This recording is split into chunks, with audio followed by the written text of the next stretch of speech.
إن الحمد لله نحمده ونستعينه ونستغفره ونؤمن به ونتوكل عليه ونعوذ بالله من شرور أنفسنا ومن سيئات أعمالنا من يهده الله فلا مضل له بعد أعوذ بالله من الشيطان الرجيم بسم الله الرحمن الرحيم هو الذي بعث في الأميين رسولا منهم يتلو عليهم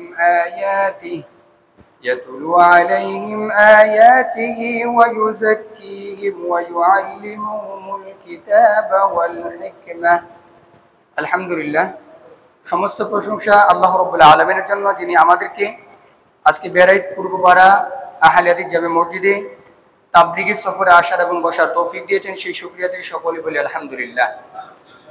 সম্মানিত উপস্থিত মুসল্লিবৃন্দ, সময় কম, আপনাদের সামনে যে বিষয়টি নিয়ে সংক্ষিপ্ত আকারে আলোচনা করব সেটি হচ্ছে সমাজ পরিবর্তনের স্থায়ী কর্মসূচি। একজন সঠিক মানুষ গড়ার জন্য একটি আদর্শ সমাজের প্রয়োজন। যতক্ষণ না পর্যন্ত একটি আদর্শ সমাজ আপনার আমার মধ্যে গঠিত না হবে, ওই সমাজে ততক্ষণ না পর্যন্ত একজন মানুষ সঠিকভাবে গড়ে উঠবে না।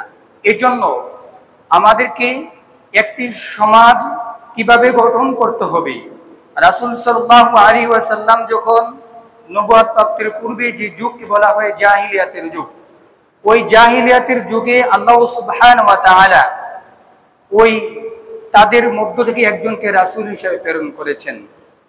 এই সম্পর্কে পবিত্র কোরআনুল মাজিদের ৬২ নম্বর সূরা সূরাতুল জুমআর ২ নম্বর আয়াতে আল্লাহ সুবহানাহু ওয়া তাআলা বলেন, হুয়াল্লাযী বাআসা ফিল উম্মিয়িনা রাসূলাম মিনহুম। আল্লাহ সুবহানাহু ওয়া তাআলা বলেন, তিনি সুসত্তা, যিনি নিরক্ষরদের মধ্য থেকে তোমাদের মধ্যে একজনকে রাসূল হিসেবে পাঠিয়েছেন। এবং আল্লাহ সুবহানাহু ওয়া তাআলা বলছেন, ইয়াতলু আলাইহিম আয়াতিহি ওয়া ইউযাক্কিহিম, যিনি তাদের কাছে আয়াত পেশ করেছিলেন, অর্থাৎ যে আল্লাহর কোরআন তিনি মানুষের কাছে প্রচার করেছিলেন, ওয়া ইউযাক্কিহিম, এবং তাদেরকে পবিত্র করেছিলেন, ওয়া ইউআল্লিমুহুমুল কিতাবা ওয়াল হিকমা, এবং তিনি তাদেরকে শিক্ষা দিলেন কোরআন ও সুন্নাহ। সম্মানিত উপস্থিতি, এই আয়াত থেকে সমাজ পরিবর্তনের স্থায়ী কর্মসূচি দুইটা পাওয়া যায়।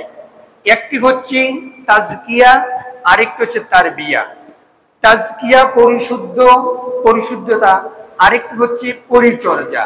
এই দুইটি বিষয় যখন থাকবে তখন একটি আদর্শ সমাজ আপনি গড়তে পারবেন। এই তাজকিয়া